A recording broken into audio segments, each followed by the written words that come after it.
Bom dia, turma. Sejam todos bem-vindos a mais uma aula, de Sociologia.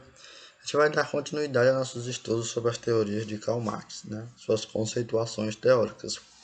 Bom, na aula anterior a gente falou um pouco sobre luta de classe, Segundo Marx, existiam essas duas classes antagônicas, a burguesia e o proletariado, e eles viviam em constante luta, Basicamente, toda transformação ou evolução da história resultaria desse conflito entre essas duas classes sociais.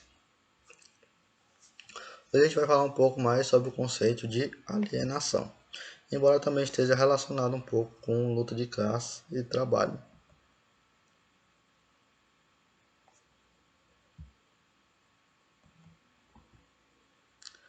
Bom, alienação vem do latim alienatio, que significa estar fora de algo ou estar alheio a algo. No caso da alienação do trabalho, era o efeito do trabalhador não ter acesso aos bens que ele mesmo produz. O conceito de alienação do trabalho é um dos principais conceitos desenvolvidos por Karl Marx ao longo da sua obra. Como eu falei, a alienação está diretamente relacionada com o conceito de trabalho. Porque, segundo Karl Marx, se você for pensar pelo lado da produção, quem produz o produto, de certa forma, é o trabalhador.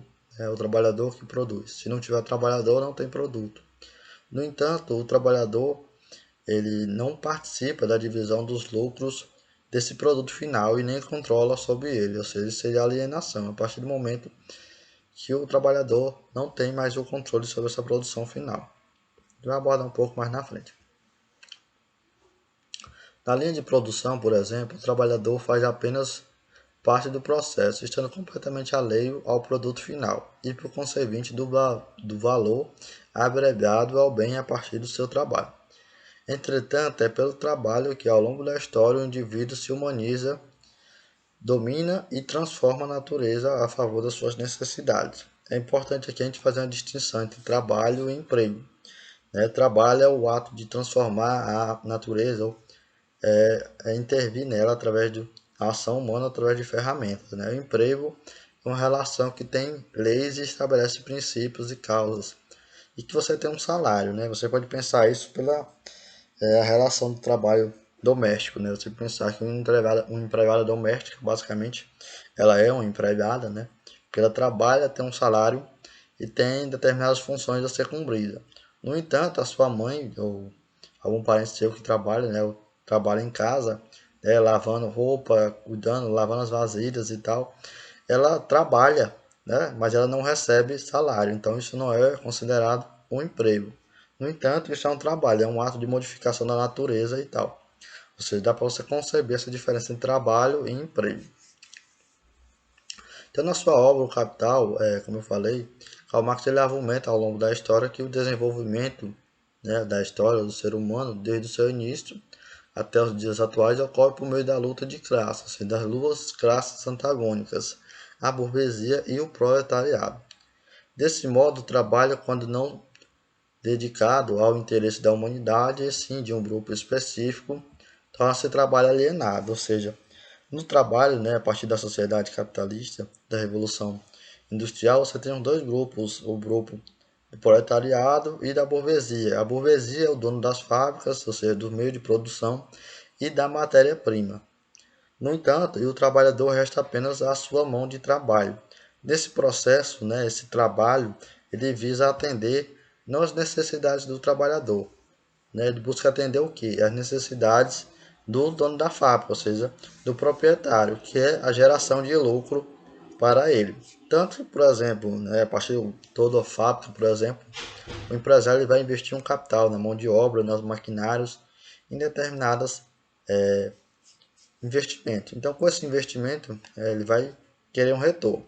No entanto, por exemplo, uma fábrica de automóveis, se você for fazer um cálculo, um empresário faz um investimento no local, na construção do local, da fábrica, em equipamentos, maquinário, matéria-prima, e se ele for colocar na conta da caneta, no final do mês ele só precisa que o funcionário trabalhe 4 horas para ele pagar o salário do funcionário, pagar sua matéria-prima e boa parte do seu investimento.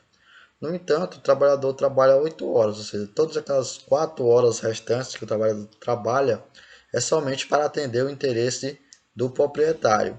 ou seja, porque bastariam 4 horas de trabalho para que ele conseguisse pagar todo o seu investimento, pagasse o trabalho do funcionário. No entanto, além dessas 4 horas necessárias para o retorno do seu investimento, ele coloca o trabalhador para trabalhar mais 4 horas e todas essas horas trabalhadas a mais será somente para o seu objetivo, somente para o seu enriquecimento. Segundo Marx, essa seria a alienação, no caso. Ou seja, o indivíduo perde sua liberdade e a humanidade, torna-se apenas força de trabalho e é transformado em uma coisa, né? É uma coisa, ou seja, o trabalhador é uma coisa que pode ser substituída. Trabalho alienado, né? Ao longo da história, a humanidade se desenvolveu a partir de uma relação antagônica entre dominadores e dominados, luta de classe. A produção passou a ter o objetivo de suprir as necessidades da classe dominante, ou seja, a burguesia ou os dominadores. A classe trabalhadora também é chamada de proletariado. Perde o seu lugar de destaque e deixa de ser o objetivo final da sua própria produção, ou seja, ele trabalha não para atender às suas necessidades. Então, se lá na antiguidade o trabalhador trabalhava para conseguir atingir seus objetivos, ou seja, ele trabalhava para ter o seu próprio alimento, cultivava e tal, aqui ele vai trabalhar não somente para ter seu alimento, mas mais para enriquecer o proprietário. Então, isso se dá a partir do momento que há uma transição do modo de produção. Então, se na manufatura ou no artesanato, né, como eu falei, o trabalhador ele era dono dos meios de produção, então basicamente o trabalhador era dono das suas ferramentas, dono da sua matéria-prima, ele que fabricava e tal. Ele controlava todo o processo de produção, desde a aquisição da matéria-prima até a venda do seu produto. Então basicamente ele controlava todo o mercado, toda a sua produção de trabalho. Então ele trabalhava, ele decidia a hora que ele ia trabalhar, quanto necessitava de trabalhar. Então se ele via que necessitava trabalhar só 4 horas para atender ali, para produzir sua alimentação, para produzir um investimento, ele trabalhava só aquelas 4 horas, né? Ele não trabalhava 10, 12 horas por dia, ele trabalhava somente o necessário para atender às suas necessidades. Desse modo, tinha total consciência sobre o valor agregado do seu trabalho, que corresponde ao valor do produto final subtraído do valor dos custos de produção. Ou seja, se você gasta 10 mil para produzir um carro, então uma fábrica vai vender aquele carro por 40 mil, então basicamente aqueles 30 mil é o seu lucro, ou como o Karl Marx considera, a mais-valia, que é a apropriação do trabalho do trabalhador. Ou seja, esse produto que foi construído graças ao trabalho do trabalhador, ele é expropriado, ou seja, ele não tem participação em todo o lucro, ele recebe apenas uma pequena porcentagem disso. Então, a partir da Revolução Industrial, o trabalhador ele é alienado, dos meios de produção, ou seja, ele não tem mais controle sobre os equipamentos, a fábrica, sobre a própria matéria-prima e principalmente sobre o resultado do seu trabalho, o produto final do seu trabalho, que passa a ser propriedade de um pequeno grupo, a burguesia.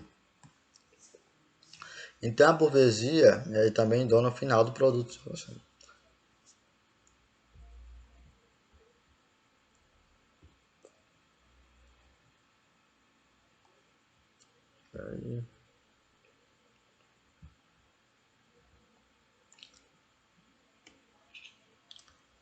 Então, por conseguinte, a burguesia também é dona do produto final, né? Então, basicamente, como ela é dona dos meios de produção, ela passa a ser dona também do produto final, do resultado do trabalhador. E a única coisa que resta para o trabalhador é apenas a posse de si mesmo, ou seja, é apenas a venda do seu trabalho. Ou seja, esse pensamento ele é responsável pela desumanização do trabalhador e origem à alienação. Ou seja, a partir do momento que o trabalhador ele deixa de ser um ser humano e passa a ser apenas um objeto, uma força de trabalho descartável, se você não quer trabalhar, então não seja por isso. Tem outro que quer trabalhar, que vai receber esse mesmo salário, mesmo que seja uma miséria, e que seja submetido a condições desumanas. Ou seja, a partir desse momento você tem a desumanização do trabalhador, ele deixa de ser um ser humano e passa a ser somente um objeto, uma ferramenta para que o burguês ou o dono da matéria-prima do mercado de trabalho consiga conseguir seus objetivos, que é a obtenção de lucro. E aqui você tem algumas questões que vocês podem responder no próprio PDF, né? O que é alienação, explica a relação de alienação com a luta de classe,